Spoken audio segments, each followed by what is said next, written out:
जय हिंद जय भारत। इस वक्त हम टेटा में हैं, पूर्वी सरेन में हैं और ये हमारे बीच बैठे हुए मुखिया प्रत्याशी जी हैं। तो चलिए इनसे मैं रूबरू देश की जनता को करवाता हूँ, बिहार की जनता से करवाता हूँ। और कुछ ऐसे भी समस्या हमारे पंचायत हमारे क्षेत्र में आते हैं जो मुखिया जी के फंड नहीं मिलने से कार्य हो भी नहीं पाता है। तो चलिए कुछ अहम जानकारी क्या उनके क्षेत्र में विकास हुआ है और क्या बाकी है, ये इनके मुखार बिंदु से हम सुनते हैं। सबसे पहले अपना नाम आप बताइए। मेरा नाम विक्रम कुमार हुआ। विक्रम कुमार। हाँ। अच्छा विक्रम जी, आप ये बताइए किस पंचायत से आप हैं? ग्राम पंचायत पूर्वी सरेन है ये। प्रखंड? प्रखंड मखदूमपुर है। जिला? जिला जहानाबाद। जिला जहानाबाद हो गया। कितने वर्ष से आप मुखिया के रूप में आपकी पत्नी रह चुकी है आपके क्षेत्र में? अभी विदिन 4 वर्ष हुआ है। कर दीजिए उसको। 4 वर्ष हो गया है। अच्छा, 4 वर्ष में आपने क्या क्या काम करवाया है जनता के लिए? पंचायती स्तर की बात अगर हम लोग करते हैं तो पंचायत स्तर पे हम लोग धरातल पे रहने वाले व्यक्ति हैं। धरातल से जुड़े हुए हर कार्य को हम लोग संभावित रूप से करते हैं। जनता की हर समस्याओं को बिल्कुल निजी तौर पे लेके उनकी निदान करते हैं। अब जनता की समस्या है नली गली सड़क इंदिरा आवास, तो मिला जुला कर सरकार की जैसी आवंटन राशि होती है उसी अनुरूप हम लोग काम करने क्या का जो प्रयास करते प्रधानमंत्री आवास का जो पैसा आएगा या फार्म जितने लोग का भरे हैं, अभी तक कितने लोगों को आपने फार्म हैं। अप्लाईमेंट देखिए, किया अभी है? सुनियोजित तरीके से देखा जाए तो पंचायती चुनाव वर्ष 2021 में हुआ था हम लोग, तो 21 के बाद अभी तक प्रधानमंत्री इंदिरा आवास का एक भी कॉलोनी गरीब को नहीं मिला है। पूर्व का जो था सेक्शन हुआ जो पुराना था, तो उन्हीं में कुछ लोग को चयनित किया गया है जो प्राथमिक के दौर पे पहले लेने के असर में थे। अभी कितने प्रतिशत फार्म भरा गया है? लगभग हम लोग को 60% हुआ है इंदिरा आवास का। हाँ, तो अच्छा ये बताइए सर, क्या इसमें पैसा भी ले रहा है? नहीं, निजी तौर पे कहा जाए तो देखिए इंदिरा आवास में बहुत सा ऐसा रहता है कि लोग पैसा लेते हैं 500 हज़ार ये सब, मगर हमारे क्षेत्र में ऐसा कई नहीं। कई क्षेत्र में ऐसा कंप्लेन मिला है कि सर आवास जो मिल रहा है उसमें से 20 से 30 नहीं हजार नहीं रुपया घूस लेता है सर। नहीं क्या नहीं आपके क्षेत्र में भी ऐसा है? नहीं, अगर नहीं ऐसा कोई बात नहीं है। अगर कहीं होता है तो अलग विषय है, मगर हमारे पंचायत में इस तरह का कोई अगर बात आपके नहीं है। पंचायत में ऐसा दोषी पाया जाएगा तो क्या आप कानूनी कार्रवाई कीजिएगा? विधिवत हम लोग अगर कोई लेनदार होता है तो अगर पूर्ण जानकारी रहता है तो भाई उस पर हम लोग विकास पदाधिकारी को हम लोग कंप्लेन करते हैं। कंप्लेन आप करते बिल्कुल हैं? बिल्कुल। नल जल की क्या स्थिति है? नल जल की समस्या ठीक चल रहा है, चूँकि यहाँ नल जल का जो है जो पीएचडी विभाग से है, तो पीएचडी विभाग द्वारा कार्य किया जा रहा है, मगर थोड़ा सा पैसा के लेके थोड़ा सा खंडित हो जाता है, कभी कभी कार्य में बाधित रहता है। अच्छा ये बताइए सर, क्या आप लोग का जो फंड बिहार सरकार दे रही है क्या डायरेक्ट अकाउंट में देती है कि दूसरे के माध्यम से काम हो रहा है? नहीं, देखिए पंचायती राज विभाग का जो बिहार सरकार का जो फंडा है वो इस पंचायती राज में बहुत ठप रहा है, चूँकि जितना अलॉटमेंट होना चाहिए हर पंचायत के ऊपर अग्रेसिव काम करने के लिए, उतना विभाग से हम लोग को पैसा आवंटन नहीं हो रहा है, इसीलिए थोड़ा सा पंचायत में असुविधा हो रहा है कार्य करने में। तो फिर कैसे आप काम करवा रहे हैं मुखिया जी?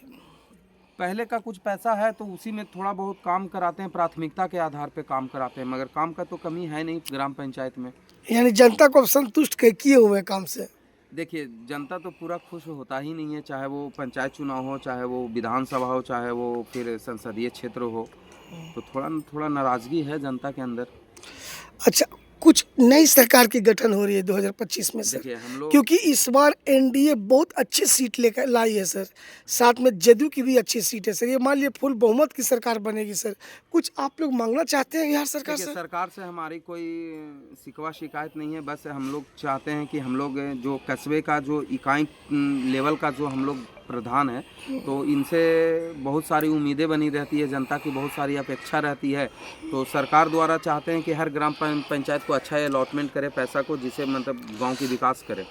अच्छा सर ये आप बतलाइए, नली गली की क्या स्थिति है? देखिए बिल्कुल नली गली की स्थिति बिल्कुल सही है, बस एक समस्या है हमारे यहाँ बड़ा सा नहर का जो पक्कीकरण होना है। अगर वो पक्कीकरण हो जाता है तो हमारा पंचायत क्या बिल्कुल इसका कंप्लेन आपने डीएम साहब के पास नहीं किया है?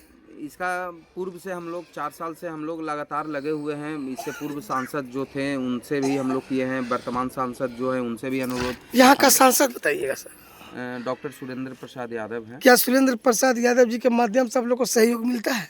आपके हाँ क्षेत्र में? बिल्कुल, काम रहता है तो बिल्कुल सहयोग रहता है, ऐसा बात नहीं है। ऐसा तो नहीं है कि बुलाने पर नहीं आते हैं? नहीं, नहीं, नहीं, ऐसा ऐसा कभी नहीं हुआ है। ऐसा कभी नहीं हुआ नहीं, है। नहीं। मतलब जब भी आप लोग ने सुरेंद्र हाँ, यादव जी को बिल्कुल, बिल्कुल, बिल्कुल। चूँकि धरातल का नेता हैं, अपना काम करते हैं मिला-जुला के। मिला-जुला के काम करते हैं। अच्छा ये बताइए प्रत्याशी महोदय जी, वृद्धा पेंशन का क्या सिचुएशन है आपके क्षेत्र में? देखिए, यहाँ वृद्धा पेंशन का बहुत अच्छा रेशियो है, कम से कम 60% है यहाँ। हाँ, बिल्कुल। आप लोग का सैलरी कितना बिहार सरकार दे रही है? अभी सैलरी तो अभी आया नहीं है, इससे 1 मंथ पहले आया था तो देखे थे, लगता है कि 7500 के हिसाब से आया था। अच्छा ये बताइए सर, अगर 7500 एक महीना का आया, हाँ। अगर 7500 रुपया अभी से बिहार सरकार देती है तो क्या इतने में आपका परिवार चल जाएगा? नहीं, बिल्कुल नहीं, परिवार कहाँ से चलेगा? यहाँ तो ग्रामीण जनता को चाय पिलाना मुश्किल हो जाता है। हाँ, तो सरकार से चाहते हैं कि मतलब हम लोग तो चाहते हैं सरकार से भाई कि हम लोग को भी मानदेय बढ़ा दिया जाए। कम अच्छा से कम पेंशन के बारे में क्या कहना नहीं, नहीं, चाहते हैं? पेंशन कभी-कभी का सुनते हैं कि नहीं, नहीं। जैसे लोग कहते हैं कि सर एमपी का पेंशन मिल रहा है, विधायक का मिलता है, मुखिया को भी मिलना चाहिए। हाँ, इसके बारे में क्या कहना देखिए चाहते हैं? सरकार की उस तरह का जीडीपी भी होना चाहिए, बोलने से कुछ नहीं होता है। सरकार की जीडीपी भी होना चाहिए।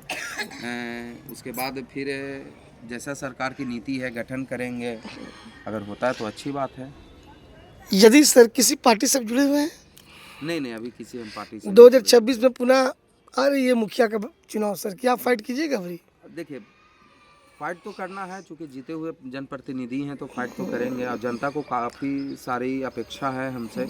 लोग हमें बहुत बहुमत से लोग जिताया था। कितने वोट से आप जीते थे सर? हम लोग जीते थे प्रतिद्वंदी से लगभग 1300 वोट से। 1300 वोट से जीते थे सर। और अच्छा सर ये मान लिया कि अगर आपके पंचायत में कोई मतलब देहांत हो जाती है किसी मतलब व्यक्ति का या महिला का, तो क्या उसको जो सरकार के माध्यम से जो राशि मिलना चाहिए वो मिलता है कि नहीं मिलता है? देखिए, सरकार की राशि का हम लोग वेट एंड वॉच नहीं करते हैं। अच्छा चूँकि यहाँ 2007 में जनगणना हुआ था तो गरीब परिवार वाले को जो सर्वे हुआ था तो बहुत सारे ऐसे परिवार हैं जो छूटे हुए हैं। मगर एट द प्रेजेंट टाइम हम लोग क्या करते हैं कि उनको हम लोग जो पैसा राशि होता है वो मुहैया हम लोग करा देते मुहैया हैं। करा देते हैं। हाँ बिल्कुल, चाहे वो एपीएल हो चाहे बीपीएल हो। अच्छा सर क्या इसमें जब वैसा दिक्कत होता है तो आवास भी देते हैं आप लोग, दिलाते हैं? नहीं, आवास के देखिए आवास की राशि बहुत ज़्यादा होती है, इसलिए आवास तो हम लोग नहीं कर पाते हैं। अच्छा सुरक्षा के लिए क्या करना चाहते हैं? क्या आप लोग को कहीं कहीं देखते हैं सर मुखिया पर भी हमला होता है सर, देखिए, ये आप जान जाइए सर, क्या आप ये- मुखिया लोग की भी सुरक्षा मिलना चाहिए, ये देखिए, बोलिए सर हमको। हाँ ये तो मैं सरकार से भी मांग करता हूँ, सुरक्षा को मांग को लेके। चूँकि देखिए हम लोग ग्रामीण क्षेत्र का जनप्रतिनिधि हैं और जब भी यहाँ का सुबह का सवेरा होता है तो बहुत सारे लोग आ जाते हैं।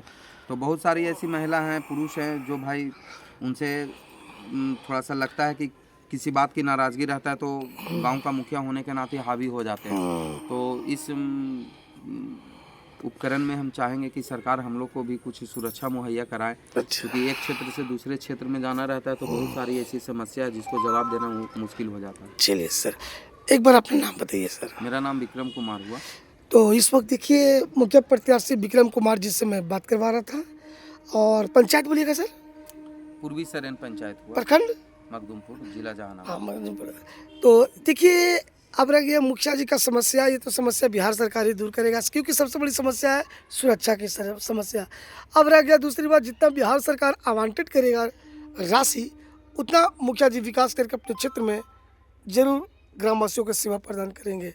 इन शब्दों के साथ RRO इंडिया टुडे न्यूज़ से राजेश पासवान अपनी वाणी को समाप्त करता हूँ। जय हिंद, जय भारत, वंदे मातरम।